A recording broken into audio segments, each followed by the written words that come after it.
Gente, acabou de vazar um segredo inacreditável. É absolutamente inacreditável.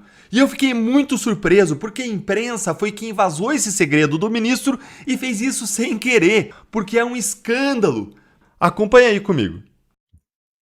Meus amigos, tem um vídeo que provavelmente você possa até ter assistido, mas que muita gente não prestou atenção. Queria recordar com vocês aqui e falar algo interessante que quase ninguém falou.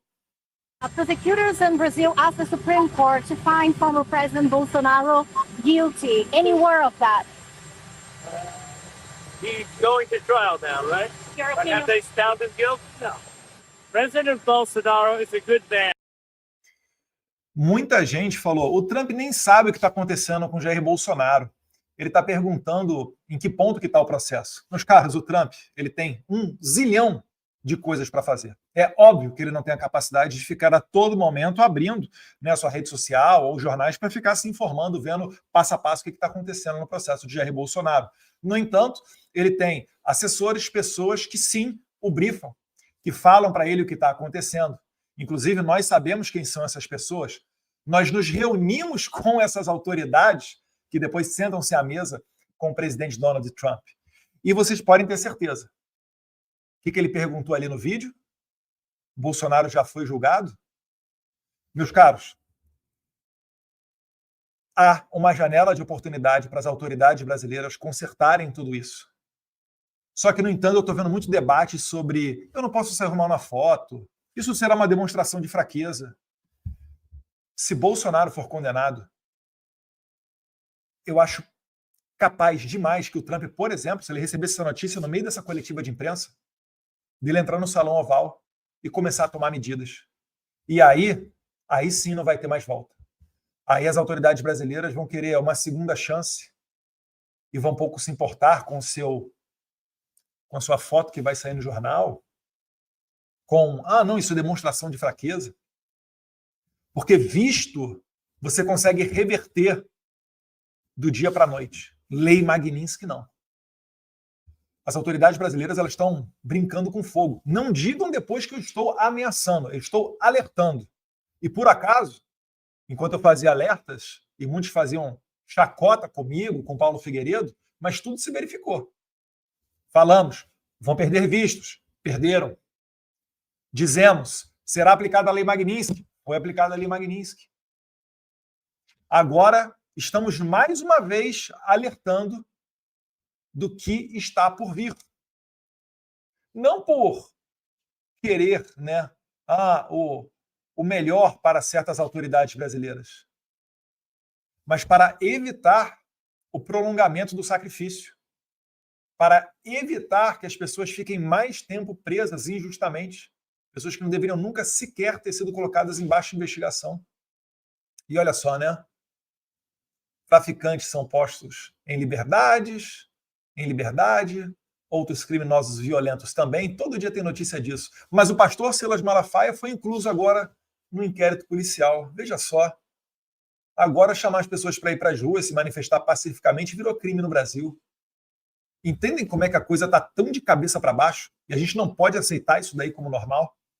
O inquérito aberto contra mim, colocaram meu pai dentro, agora colocaram o Malafaia, o senador Marcos Duval veio para os Estados Unidos, voltou para o Brasil, colocaram uma tornozeleira eletrônica dele, e tem gente no Senado falando, não, para não ficar feio para Alexandre de Moraes, vão fazer isso, vão fazer aquilo. Meus caros, façam o certo antes que seja tarde demais. Vocês não vão conseguir enrolar o presidente Trump. Vocês estão vendo, ele citou 7 vezes o Jair Bolsonaro recentemente. Posts na rede social, cartas direcionadas, Lei Magnitsky, carta para o Lula, tarifa.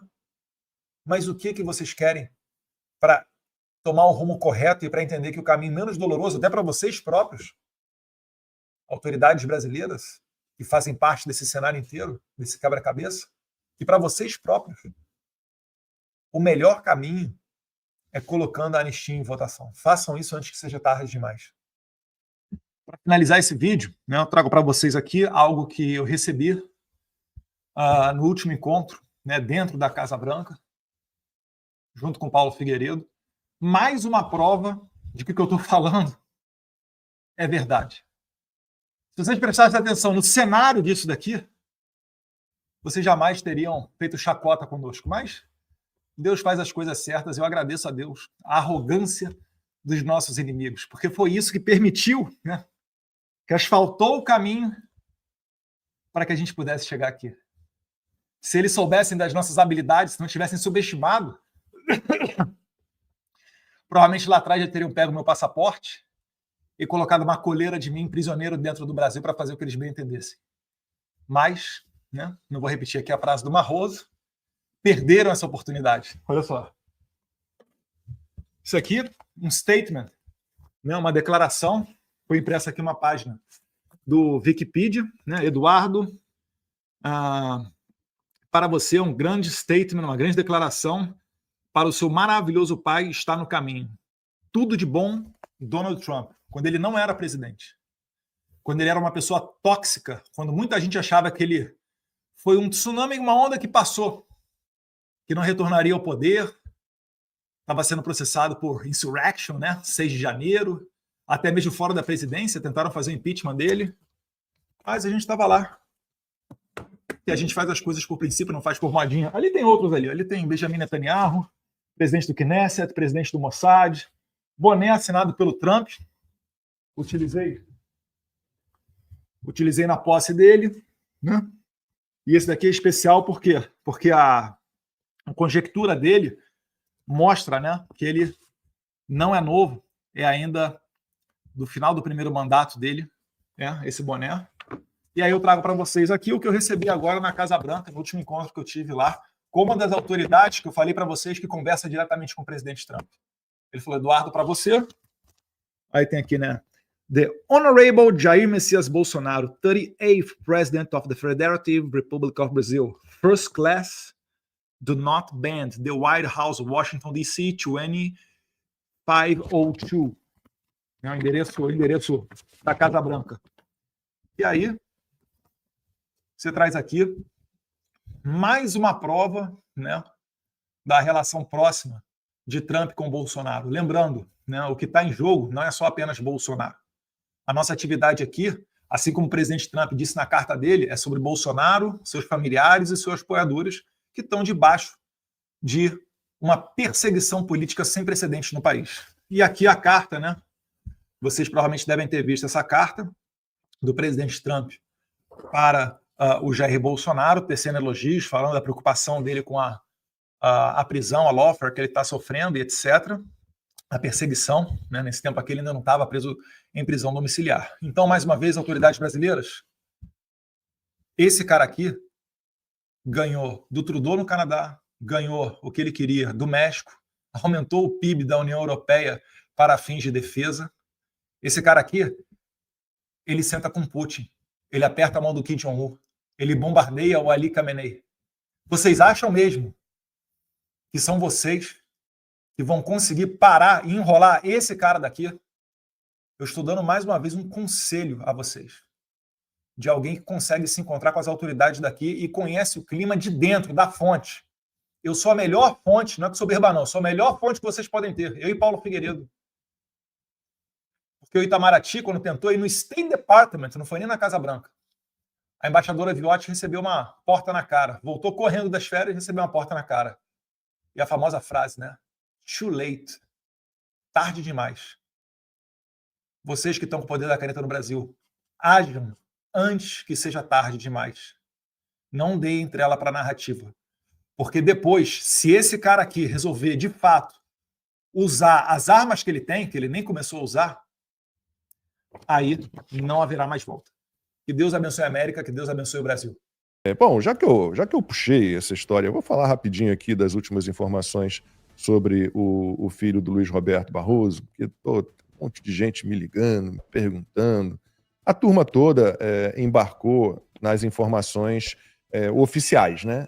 Informações provavelmente passadas pela assessoria do STF, pelo gabinete do Luiz Roberto Barroso, pelo próprio Luiz Roberto Barroso, dando a entender que o Bernardo Van Brussel Barroso, filho dele, estaria no Brasil e não voltaria aqui para os Estados Unidos, teria seguido o conselho do pai e teria resolvido ficar nos Estados Unidos. Desde julho, né, quando o governo americano cassou os vistos de entrada de ministros do STF, o visto americano, né, a Timeline tem falado sobre esse caso específico do filho do Luiz Roberto Barroso, que é o atual presidente do STF. Ele mora já há alguns anos aqui nos Estados Unidos, a família tem uma empresa, a Telub, aqui também há muito tempo, tem esse belíssimo apartamento ali na região de Miami, avaliado em 22 milhões de reais, e o Bernardo Barroso trabalha no BTG Pactual, que é um banco de quem? Do banqueiro petista André Esteves, que foi preso, não esqueçam, em novembro de 2015, acusado de tentar obstruir as investigações da Operação Lava Jato. Claro que, amigo do rei, ficou pouquíssimo tempo preso, o André Esteves, né?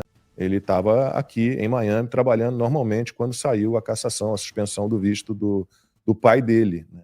E aí a gente até noticiou aqui que ele ganhou uns dias de folga, um período de férias, que na época consideraram férias, para tentar baixar a poeira e tentar entender de que maneira o Bernardo seria atingido por essa sanção, né, a cassação do visto do pai dele. Então, a gente também deu aqui a informação passada por essas fontes, né, que estão lá com acesso ao Bernardo, de que ele foi ao consulado brasileiro de Nova York, a conselho do pai, buscar ajuda, buscar informações sobre o que poderia acontecer a ele, né? A atualização, estou até puxando aqui a informação de hoje, né, é a seguinte: ontem o BTG Pactual em Miami fez uma série de reuniões, a diretoria fez reuniões, depois houve reuniões separadamente ali por setores para exigir dos funcionários respeito à privacidade do Bernardo. Eles querem que seja preservada a privacidade do Bernardo e que ninguém passe informação sobre ele. Então, essa foi a orientação. E a informação que a gente tem das nossas fontes é que a tentativa é de tirar o Bernardo Barroso, Van Brussel Barroso, dos holofotes, porque ele estaria prestes a conseguir a cidadania americana. Ele já tinha, então, entrado com esse processo de pedido de cidadania americana. Qualquer um, acho que com green card aqui, 5 anos, pode tentar isso. E ele estaria prestes a conseguir a cidadania americana. Então, acho que a ideia toda, né, segundo a turma que está ali próxima, é que ele fica no cantinho dele, quietinho. Esse processo de cidadania americana é concluído, ele recebe a cidadania americana e aí ele não tem que voltar ao Brasil. Olha, esse cancelamento, a revogação dos vistos da esposa e da filha do Alexandre Padilha vão na esteira do cancelamento dos vistos de outras figuras do governo brasileiro que estiveram envolvidas na implementação do programa Mais Médicos. Então, 2 funcionários essa semana do alto escalão ali do Ministério da Saúde, que atuaram ali no governo Dilma na implementação dos Mais Médicos, também tiveram os seus vistos revogados. O ministro Alexandre Padilha, ministro da Saúde, e que também era ministro da Saúde quando o Mais Médicos foi implementado, ele não teve o visto revogado porque o visto dele está vencido desde o ano passado. Tanto a filha quanto a esposa do Alexandre Padilha receberam uma comunicação do consulado norte-americano em São Paulo, segundo essa apuração da Júlia Dualib, e ali não tem nenhuma explicação do motivo, só a informação de que que elas não estavam mais elegíveis para o visto americano, portanto elas não podem entrar em território norte-americano. Mas que absurda todas as decisões, mas assim, é uma perseguição implacável. Imagine você, Valdo, Daniel, da Pieve, Flávia, que é isso? A filha e a mulher do ministro. Eu tinha comentado aqui na segunda-feira que a turma Eduardo Bolsonaro, Paulo Figueiredo, eles estavam dizendo que pode esperar, vai ter medidas contra integrantes do governo Lula. Inclusive, assuntos antigos vão ser considerados. Obviamente, para a gente que lida com a lógica e com a racionalidade, é muito difícil você imaginar. É óbvio que você não tem como... Eu converso com muita gente dentro do governo que fala a gente subestimou essa articulação toda e aí eles complementam, por óbvio, e aí você devolve. Claro, é impossível você imaginar que essas pessoas vão trazer esse tipo de prejuízo, esse tipo de sanção. É cruel. Eu acho até que, assim, na indecente. justiça... Assim, a gente pode ficar aqui, porque assim, é tão absurdo isso que eles estão fazendo. recebeu a notificação da Justiça Americana, via Ministério da Justiça, para a intimação do ministro Alexandre de Moraes do Supremo Tribunal Federal no processo movido contra ele pelas empresas Rumble e Truth Social. A Marina Demore traz as informações atualizadas para a gente, porque, Marina, eu queria entender quais serão, então, os próximos passos desse caso. Boa tarde para você. Oi, Débora, boa tarde para você também, boa tarde para todo mundo que está acompanhando a gente. Olha, só para a gente entender direitinho o que está acontecendo, né? A Rumble e a Truth Social, que são empresas que pertencem ao presidente dos Estados Unidos, Donald Trump, entraram com uma ação judicial na Justiça da Flórida, visando responsabilizar Moraes por decisões proferidas contra as empresas. Agora, o Superior Tribunal de Justiça brasileiro recebeu, então, a notificação da Justiça dos Estados Unidos para que Alexandre de Moraes se manifeste no processo que as plataformas, né, que as empresas judiciaram contra ele. Além disso, né, agora, aliás, cabe ao ministro do STJ, Benjamin Hermann, decidir, então, se essa decisão vai ser autorizada, vai decidir se vai autorizar ou não a execução dessa citação. Caso seja dado o aval, então, pelo presidente do STJ, será indicado um juiz responsável por intimar o ministro. Além disso, o próprio ministro Moraes pode informar ao STJ se deseja receber essa citação. Caso contrário, o presidente tem a opção de encaminhar o processo a um relator da corte para que o tema seja analisado. Só lembrando, em julho, a Trump Media e a Rumble apresentaram uma petição à Justiça dos Estados Unidos contestando uma nova ordem de bloqueio do ministro Alexandre de Moraes. Segundo as empresas, a decisão é considerada ilegal em território americano. A gente relembra também uma entrevista que foi concedida pelo advogado das empresas, Martim de Luca, que disse, né, à CNN que as ações de Moraes violam o Tratado de Assistência Jurídica Mútua estabelecido entre o Brasil e os Estados Unidos. Ele destacou nessa entrevista ainda que nenhum outro magistrado brasileiro tem adotado condutas semelhantes de violação aos acordos bilaterais estabelecidos, né, pelos Estados Unidos e, no caso, com o Brasil. A petição apresentada pelas empresas de Donald Trump afirmam ainda que uma decisão de Moraes exige que a Rumble bloqueie uma conta do comentarista político Rodrigo Constantino, preserve seu conteúdo e divulgue os dados do usuário ao juiz sob ameaça de multas diárias no valor de mais de R$100 mil a partir do dia 13 de julho de 2025. Diz ainda que a ordem de Moraes não foi notificada por meio de nenhum mecanismo legal de tratado e parece ter sido emitida sem aviso prévio ao governo dos Estados Unidos. Bruno, eu conversei com alguns pastores, né, antes de a gente começar o programa, até para ver como é que foi esse olhar deles para a presença da Janja entre os evangélicos ali. E tem alguns pontos importantes, assim, essa questão da religião dela, né, ela já declarou qual eles dizem o seguinte, que isso não é tanto um problema, que eles acham que cada um tem a sua fé e é preciso ser respeitado. O que eles não gostam é quando a Janja tenta capturá-los para um intuito eleitoral, né? Agora a gente está chegando próximo de uma eleição e aí se começa, né, esse movimento para tentar se aproximar dos evangélicos simplesmente por conta dos votos. Então isso incomoda. E tem outros pontos também. Então eles falaram que ela foi caracterizada de irmã nesse evento, né, com aquela roupinha, o vestido, o cabelo. Então aquela não é a Janja. Isso eles entendem como algo que é forçado, né? Eles dizem o seguinte, e tem um ponto específico da fala dela, que eu pedi para a Maria separar, vou pedir para ela colocar, que é onde eles dizem ali desandou o discurso da Janja, era melhor ela não ter ido, porque foi ruim. A gente já tem, Maria, esse trecho? Vamos acompanhar então. Fazer isso pela gente, somos nós mesmas que temos que nos colocar. Não tem outra pessoa que vai fazer isso pela gente, somos nós mesmas que temos que nos colocar. Exatamente essa frase aí ela perdeu totalmente, porque quando ela diz não tem outra pessoa que faça isso pela gente, aí ela está falando das mulheres se protegerem com todas essas questões que nos envolvem. Não tem outra pessoa, somos nós mesmos. E para os evangélicos, sim, Deus. É Deus. Deus está acima de tudo. Esta pessoa é Deus. Então, quando a Janja coloca isso dentro de um ambiente evangélico, eles dizem não, ela está toda errada. né? E além disso, tem uma questão que você colocou bem, Bruno, que é a questão dos princípios, né? Eles dizem que a Michelle Bolsonaro pode não ser a pessoa mais correta do mundo, mas ela adota para sua vida os princípios que os evangélicos acreditam. Então, ela não é forçada, ela realmente...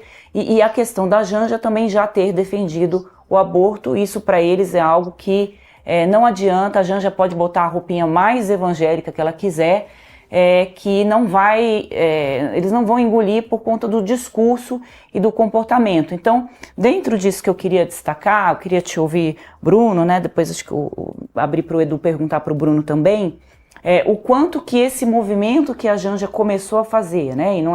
E ela foi lá para a Bahia, claro, é um lugar um reduto muito petista, né? O quanto que esse movimento pode vir a trazer dividendos para o público petista? A gente recebe ele, que participou, né, é advogado de defesa de Felipe Martins, participou ontem também dessa audiência de alegações finais. Tudo bom, doutor Cecchini? Bom dia, obrigada por nos atender. Bem-vindo ao Oeste com Elas. Um ótimo dia a todos. Vamos deixar o doutor de lado. Para com isso. Estamos aqui entre amigos. Estou vendo a minha grande amiga Ju Milk, que eu a chamo carinhosamente. Amiga do coração, prazer imenso estar aqui no Oeste com Elas, esse programa maravilhoso, com essa audiência maravilhosa. Um bom dia. Obrigada, que alegria mesmo ter a Júlia Milk. Bom, doutor, então começa fazendo pra gente um balanço, assim, resumido, se possível, dos principais pontos que o senhor destacaria dessa última sessão de ontem. Sabemos que é um processo com páginas infinitas e que já ouviu o senhor falar de ontem para hoje um pouco por cima, nada de minuta sendo anexada ou citada de uma forma mais clara em todas essas páginas, esse conteúdo, e a delação de Mauro Cid, né, tão questionável, sendo praticamente a base desse processo todo. Esses dias um amigo me procurou e falou assim: Cecchini, eu acho que você está falando errado. Você deve estar se confundindo. São 78 gigabytes nesse processo. Eu falei, não. São 78 terabytes. É o maior processo da história do Brasil. Não existe no nosso país um processo na história desse tamanho. Não temos no Brasil um processo contra a corrupção desse tamanho, contra o narcotráfico, não tenham dúvida disso. E o que existe nesse processo de 78 terabytes? Mauro Cid. 78 terabytes, só para vocês terem noção, por exemplo, o ChatGPT diz que 78 terabytes convertidos em páginas é 1 bilhão de páginas. Imagine só isso.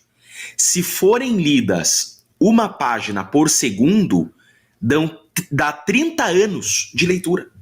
Imagina só isso que é 78 terabytes, para as pessoas terem noção.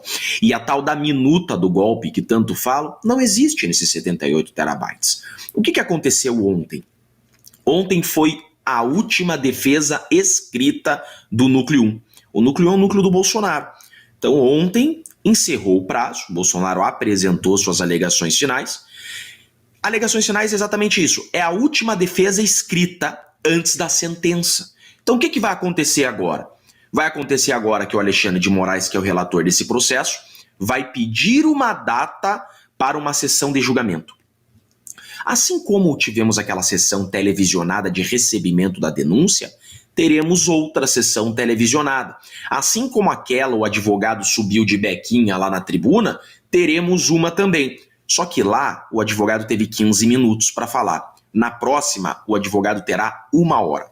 Então será marcada, provavelmente para ontem, né, um processo que corre a toque de caixa, será marcada uma sessão de julgamento. Então ontem não teve uma sessão de julgamento, ontem foi apenas a apresentação da defesa escrita. A última defesa, a última vez que a defesa fala por escrito. Então terá uma sessão de julgamento, onde as defesas farão suas sustentações orais, pelo prazo de 1 hora, e tem a sentença. Claro que é um órgão colegiado. O STF é um órgão colegiado, então Alexandre de Moraes não vai decidir sozinho, ele é só o relator, ele não tem mais poder que os demais ministros. São 5 ministros que vão julgar. Esses ministros, qualquer um deles, pode divergir do Alexandre de Moraes, como também pode pedir vista. O que é pedir vista? Por exemplo, chega no dia do julgamento, que está próximo, Um ministro, por exemplo, o Fux, olha e fala assim, não estou confortável com essa pena proposta pelo Alexandre de Moraes, ou não estou confortável com esse caso, como ele já anunciou que não está confortável com a delação premiada do Mauro Cid, que de delação não tem nada, né? Aquilo tecnicamente não é uma delação, é uma confissão imputando fatos falsos a inocentes. O Fux pode pedir vista, ou seja, ele tira de pauta. Então o julgamento ele é suspenso e pode ficar suspenso por até 90 dias. Então tem muita coisa para acontecer de bastidor ainda. Mas fato é que a defesa do Bolsonaro não fala por escrito mais. A última defesa escrita do Bolsonaro foi feita ontem. É um julgamento que acontece a toque de caixa, numa rapidez impressionante, né? Só na primeira turma do Supremo. Não se sabe mais quando termina esse julgamento, se arrasta para o ano que vem, para outro ano mais à frente. É preciso aguardar, né? A próxima pergunta, doutor, de Marina Helena. Doutor Schicchini, um prazer tê-lo aqui conosco. Eu queria perguntar o seguinte, o senhor acha que o Fux, qual a probabilidade que você atribuiria hoje para haver, por exemplo, uma divergência do Fux? E se isso pode levar o caso a plenário, qual as chances que você vê disso acontecer? Olha só, eu tenho quase que total certeza de que o Fux irá divergir do Moraes. Por que eu tenho essa convicção? Porque o Fux, quando do recebimento da denúncia, ele disse o seguinte, que esse caso, em razão da complexidade, ser um caso de grande monta, esse caso deveria estar no plenário. O que aconteceu? Olha essa chicana jurídica, esse é o termo. Fizeram uma chicana jurídica aqui, uma sacanagem jurídica para levar esse caso para a primeira turma. O STF, até 2023, dizia no seu regimento interno que processos como este deveriam estar no plenário. Então esse processo deveria existir no plenário. O que eles fizeram? Eles alteraram o regimento interno, em 2023, para que esse processo da trama golpista fosse para a primeira turma. Isso dá para entender o motivo. A primeira turma, que a princípio só tem companheiros, né? Acontece que quando fizeram isso, o Fux não gostou. Por que o Fux não gostou? Porque o Fux, um juiz de carreira, tá? Hoje o único juiz de carreira ali no tribunal. O Flávio Dino foi juiz federal, mas saiu da jurisdição para ser governador, foi deputado federal. Então não dá para dizer ser um juiz de carreira, né? Foi para a política e voltou a ser ministro, que não deixa de ser político da mesma forma.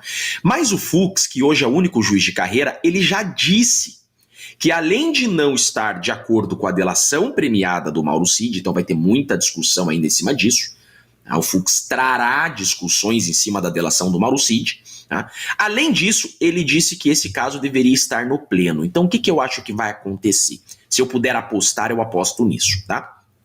Nessa data de julgamento, o Fux pode pedir vista, como por exemplo ele fez no caso da Débora do Batom, lembra? No caso da Débora do Batom ele pediu vista também. Então o que acontece? Ele tirou de pauta para melhor analisar e trouxe uma divergência. Se o Fux divergir em qualquer vírgula do Alexandre de Moraes, nasce para as defesas um recurso que chamamos de embargos infringentes. Tá? O que significa isso? O caso está na primeira turma, tá? Se o Fux divergir do Alexandre de Moraes, eu tenho certeza que ele irá, nem que seja na pena, nasce para as defesas um recurso que manda esse processo para o pleno, para o plenário. O plenário é quórum estendido. Por isso que eu adianto a vocês que eu tenho a convicção que esse processo não termina em 2025, tá? O Alexandre de Moraes queria que esse processo terminasse em 2025, porque 2026 é ano de eleição, e eles não querem essa polarização e o discurso de que há uma perseguição política a um presidenciável, que é o Jair Messias Bolsonaro. Então ele queria terminar em 2025. Impossível terminar esse processo em 2025. E pode ser que termine, inclusive, em 2027. Então a certeza que eu tenho que o Fux irá divergir é porque ele já anunciou que o fará. Ele já disse que para ele esse caso tem que terminar no plenário. E como que ele faz para esse caso chegar ao plenário? Divergindo agora do Alexandre de Moraes. É isso aí. Vamos continuar acompanhando todas essas questões, esses aspectos, né? Paula Camacho agora. Doutor Jeffrey, obrigada por mais uma entrevista. Doutor Jeffrey, me chama de doutor, né? Perdão. Uma das alegações do PGR em relação ao Bolsonaro é abolição violenta do Estado e dano ao patrimônio tombado. Aí eu te pergunto, como pode ter essa ligação com Bolsonaro, sendo que ele estava nos Estados Unidos quando ocorreu o 8 de janeiro, e como eles podem criminalizá-lo da mesma forma, sendo que ele estava à distância, não tinha como ele praticar nenhuma violência à distância. Quais as alegações eles fazem nesse sentido? Olha só, a tua pergunta foi excepcional, porque todos estão sendo acusados pelo 8 de janeiro. Então são 4 núcleos que nós temos aqui, 34 acusados. Todos estão sendo acusados pelo 8 de janeiro, mas nenhum desses acusados estava no governo em 8 de janeiro. É uma aberração jurídica, eu não me canso de dizer. Esse processo é uma aberração jurídica, não existe argumentação jurídica a sustentar esse processo. Por que eles estão colocando todos esses artigos, todos esses crimes? Para ter uma pena alta. No Brasil, você tem prisão se a pena for superior a 8 anos. É assim que funciona no Brasil. Então, você vai para a prisão se você é condenado a penas superiores a 8 anos. O 8 de janeiro é o quê? O 8 de janeiro é vandalismo. Aqueles que quebraram alguma coisa é crime de dano. Isso que é 8 de janeiro. Não tem como ser golpe armado sem arma. O nome já diz, né? Me parece óbvio. Golpe armado. Golpe com arma. Então, não tem arma ali. E a principal prova que eu vejo de que não existiu tentativa de golpe ali no 8 de janeiro, e isso as pessoas pouco falam, isso é muito importante que seja lembrado, tá? Antes de virar o ano, então muito antes do Lula ser o presidente empossado, o presidente Bolsonaro passou as Forças Armadas por Lula. Olha só que incongruência esse processo, tá? Então ainda o presidente Bolsonaro era o presidente do Brasil, isso era dezembro, ele ainda era o presidente do Brasil, e o que ele faz? Ele nomeia os comandantes das forças indicados pelo Lula. Como pode querer dar golpe se ele não tem mais as Forças Armadas em suas mãos? Então ele empossou o comandante da Marinha, do Exército e da Aeronáutica, que seriam os comandantes do próximo presidente. Ele antecipou essa nomeação dos comandantes das forças. Então, essa acusação diz o seguinte, que sem Forças Armadas, porque as Forças Armadas já eram do Lula, Bolsonaro tentou dar um golpe com pessoas vestidas de camiseta verde e amarela, desarmadas. Não existe. Pergunte para qualquer ditadura como que se deu um golpe. As Farc, na Colômbia, que é um grupo terrorista armado, não conseguiu dar golpe na Colômbia ainda. Agora, querem dizer que houve tentativa de golpe. Então, no mundo diplomático, a maior função de segurança está exclusivamente às Forças Armadas. E a maior representatividade de que você passou o comando do seu governo é você dar as Forças Armadas para o próximo governo. Isso no mundo diplomático significa muito. Você passar a sua força armada para o próximo governo significa muito mais do que você passar uma faixa. Passar a faixa lá no 1º de janeiro é mero simbolismo.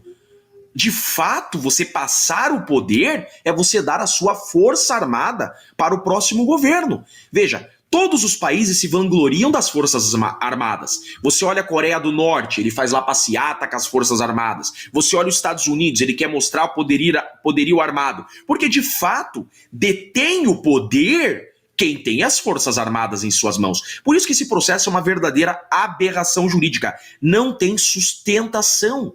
E nem o depoimento do Mauro Cid, que ontem ele apresentou alegações finais, ele traz nas alegações finais também novas argumentações destruindo a própria acusação.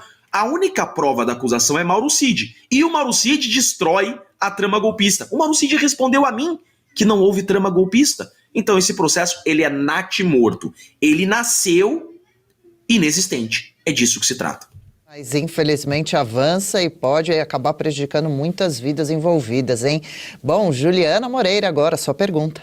Querido Chiquini, diante do histórico do processo e do ambiente político atual, você acredita que o Bolsonaro, o julgamento do Bolsonaro no STF já é o que eu chamaria de carta marcada, ou existe uma real possibilidade para a absolvição, visto que não teve minuta de golpe, foi mais do que provado que não houve tentativa de golpe? Jogo de cartas marcadas, Juzinha. Olha só, o que nós temos nesse caso? Nós temos o Alexandre de Moraes sendo o relator. É muito importante lembrarmos que ele não é o dono do Brasil, ele não é o dono do STF e ele não tem mais poder que os demais ministros. O que eu estou apostando que vai acontecer? Olha só, como eu disse, o Fux vai divergir e em algum ponto ele vai divergir do Alexandre de Moraes. O meu contato com o Fux é do tamanho de 0. Eu estou dando essa afirmação porque ele disse que eu faria quando do recebimento da denúncia, tá? O que acontece? Quando esse caso for para o plenário, lá no plenário você tem outros 5 ministros que nunca viram esse caso. Então imagine, nós estamos falando de um processo com 78 terabytes, um processo de 1 bilhão de páginas, né? Quando esse processo chegar no plenário, 5 outros ministros que nunca analisaram esse processo terão contato com ele. Como que vai funcionar isso? Não tem como você analisar 1 bilhão de páginas em uma semana. Então os ministros que nunca tiveram contato com esse processo terão que melhor analisá-los. Isso demanda tempo, Ju. Isso demanda tempo. E sendo um processo eivado de falhas, e sabendo que no pleno você vai ter, por exemplo, André Mendonça, esse caso vai ter muita discussão ainda. Embora saibamos os nomes daqueles ministros que já querem condenar Bolsonaro, né, que inclusive já deram até pronunciamentos públicos que querem derrotar o bolsonarismo, né? Então, embora esses queiram condenar, é um órgão colegiado que vai haver discussão e depende da maioria. Mas veja, eu acredito que esse processo vai trazer ainda muita discussão, e a cada dia que passa é um processo que vai enfraquecendo. Vejam, o que está aparecendo de provas? Eu digo para vocês, não estão noticiando 1% das falhas desse processo. Nós aqui nas entrevistas que nós damos de 5, 10 minutos, eu não consigo noticiar 1% das nulidades e dos erros e das deficiências desse processo. Quando isso chegar no plenário e outros ministros começarem a analisar com seus assessores, eles vão começar a ver que de fato esse processo ele é um processo aberrante. É um processo que nasceu para legitimar perseguições políticas. Esse processo existe para isso. Esse processo ele foi criado para dar uma aparente legitimidade à perseguição política. É muito caro você matar o seu opositor político. O que você faz? Você cria um processo criminal. Porque você criando um processo criminal, você mata 2 coelhos com uma porrada só. Você prende o teu opositor, então você silencia ele fica sem celular, ele fica incomunicável, sem poder sair nas ruas, e você o torna inelegível. É por isso que inventaram esse processo. Porque Bolsonaro não foi morto com aquela facada. Não conseguiram matar Bolsonaro com uma facada, inventaram esse processo para matá-lo em vida, jogando ele atrás das grades. É um processo político, mas que não vai terminar tão fácil. Vejam o que está acontecendo. Todos os dias surgem provas novas contra essa farsa. O próprio Mauro Cid. O Mauro Cid é o primeiro delator da história do mundo que traz mais provas contra o juiz do que contra os corréus.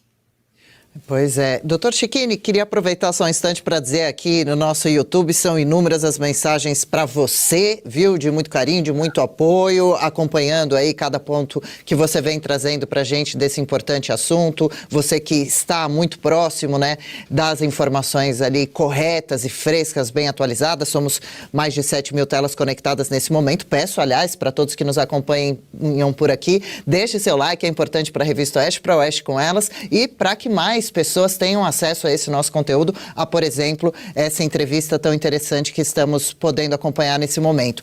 O senhor sentiu, doutor, algum tipo de posicionamento diferente por parte dos ministros ontem, especialmente de Alexandre de Moraes, tendo em vista a pressão popular que vem acontecendo, a pressão por parte de parlamentares da oposição na Câmara, no Senado e também talvez, especialmente a pressão internacional através de sanções a alguns ministros, a Alexandre de Moraes. Por exemplo, o fato de Bolsonaro estar com a prisão domiciliar, né, é bastante questionada. Qual a sua opinião como advogado? Ele já pediu um relaxamento, uma revisão dessa condição e Moraes está sentado em cima desse pedido já há uma semana, pelo menos. Eu tenho pedido de liberdade do Felipe Martins há 1 mês e meio nas mãos do Alexandre de Moraes sem análise. Quer dizer que quando parte deles as coisas você tem 24 horas, você tem 48 horas para se manifestar, né?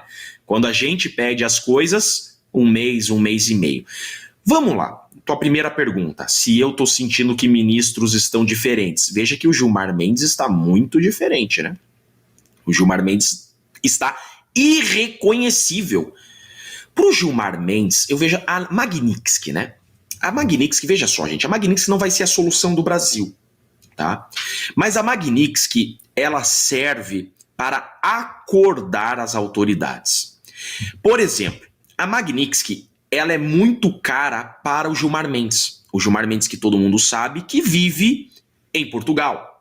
Gilmar Mendes, historicamente, ele vive em Lisboa. É nítido isso.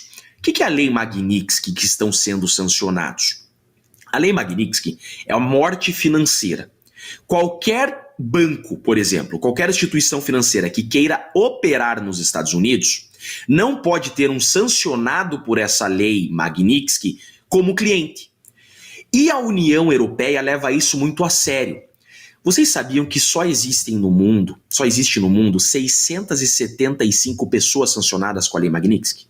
Essa lei que foi aplicada ao Alexandre de Moraes, só 675 pessoas no mundo foram sancionadas com isso. Então veja como é sério isso daqui. Como houve uma investigação séria dos Estados Unidos em cima de Alexandre de Moraes antes de decidir isso. Quer dizer, terrorista da Al-Qaeda, do Hezbollah, ditadores, por exemplo, Maduro, né? Ortega da Nicarágua, esses são os caras sancionados com a Lei Magnitsky, 675. O que acontece?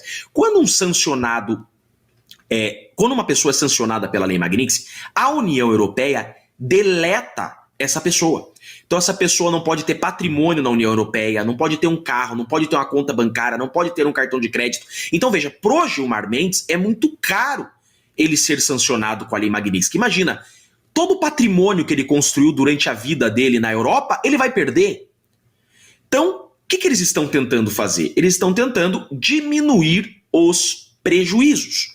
Só que da mesma forma, o Gilmar Mendes, que não quer tomar a Lei Magnitsky, ele não pode largar a mão do Alexandre de Moraes. Porque o Alexandre de Moraes, ele é uma criação do Gilmar Mendes. O Gilmar Mendes é o homem por detrás do Alexandre de Moraes. Então até 2030 o STF não larga a mão do Alexandre de Moraes, porque 2030 é a aposentadoria do Gilmar Mendes. E Gilmar Mendes é quem blinda o Alexandre de Moraes. Agora, ninguém ali quer tomar a Lei Magnitsky. Veja que o Barroso, inclusive, já quer aposentar o paletó. Então, é óbvio que esses 11 ministros estão com muito problema com relação à Lei Magnitsky. É grave a Lei Magnitsky, embora eles posem de rosto tranquilo. Ontem vazou vídeo, né, do Alexandre de Moraes conversando com influenciadores não sei do que, né, com a cara tranquila. Não tão tranquilo, gente, é grave, a Lei Magnitsky é muito grave. Veja, você não pode ter uma conta bancária, você não pode ter mais nada no seu nome, é muito grave. Agora, quais as consequências dessa Lei Magnitsky? Por que ela é importante para o Brasil? Porque então você começa a ter um canal de comunicação entre os poderes. Veja que até então o STF estava mandando no Brasil. Hoje você tem os demais poderes ganhando cancha para a discussão. Você já tem no Congresso Nacional o Senado já vindo para o debate, o Senado já vindo para a discussão. É por isso que eu digo, existe o Brasil antes Magnitsky e o Brasil pós-Magnitsky. Ficou muito claro, inclusive isso foi noticiado pela imprensa tradicional, que com essa canetada do Alexandre de Moraes se vingando das manifestações de agosto, prendendo domiciliarmente o Bolsonaro, houve um desconforto dentro da corte. Então veja, numa segunda-feira após manifestação, Alexandre de Moraes dá uma canetada e manda prender o Bolsonaro, né? houve um desconforto na corte porque eles não querem dobrar, triplicar, quadriplicar as apostas. Então o que eles estão fazendo, eu percebo dessas manifestações? Eles estão dando tempo ao tempo, deixando a poeira baixar. Por isso que eu acredito, inclusive, que esse processo terá absolvições. Esse processo, eu acredito em absolvições. Por exemplo, eu tenho convicção ainda de que Felipe Martins, por exemplo, será absolvido. Felipe Martins será absolvido, não tem como condenar Felipe Martins, nós desmontamos o castelo de areia. Então eles estão dando tempo ao tempo. Toda aquela sede que estavam de terminar esse processo a toque de caixa, eu percebo que já está diminuindo um pouco, tá? Porque a corte não é mais unânime. Veja o jantar que o Lula deu aos ministros, alguns ministros não foram, porque a lei Magnitsky é muito cara. Existe de fato um racha dentro da corte.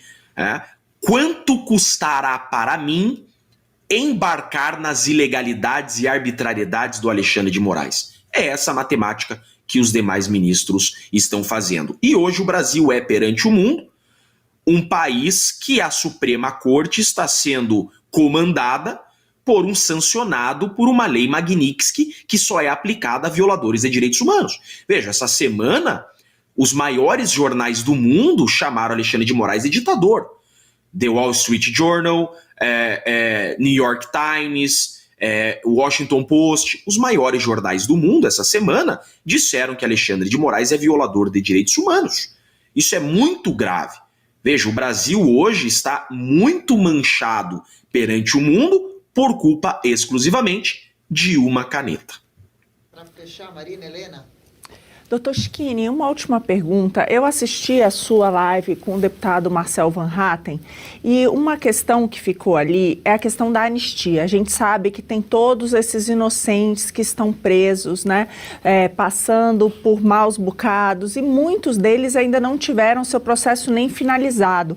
Então eu queria saber como é que fica essa questão da anistia, porque é impossível anistiar aqueles que ainda não tiveram a sua pena decidida, né? Isso aí vale também, né, para os grupos principais, inclusive, né, Bolsonaro e os outros, mas também para os manifestantes do 8 de janeiro. Então, como é que você vê que seria possível fazer essa justiça, sendo que os processos ainda não terminaram? A anistia ficou uma discussão secundária. O que está bem claro? Que o Congresso não vai avançar na anistia enquanto não tiverem segurança de que não estarão nas garras da Suprema Corte. É óbvio que não é unânime no Congresso esse enfrentamento à Suprema Corte. Porém, é unânime no Congresso que eles não querem mais ficar nas garras do STF.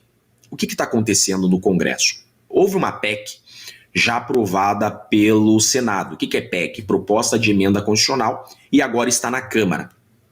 Essa PEC é exatamente o seguinte: retroceder aos anos 2000, quando para investigar um parlamentar precisava de autorização da casa. Então, se a PF, se a PGR, se o STF quisesse investigar um parlamentar, deveria pedir autorização à casa. Hoje não mais. Então hoje os parlamentares, por exemplo, o Marcel Van Hatten, que está sendo investigado porque levantou uma foto no plenário. Se fosse na legislação anterior, para investigar o Van Hatten por isso, deveriam pedir autorização à Câmara. A Câmara vai falar, não, ele tem imunidade parlamentar, não permitimos que ele seja investigado. Então o que é o acordado entre eles, segundo me repassaram?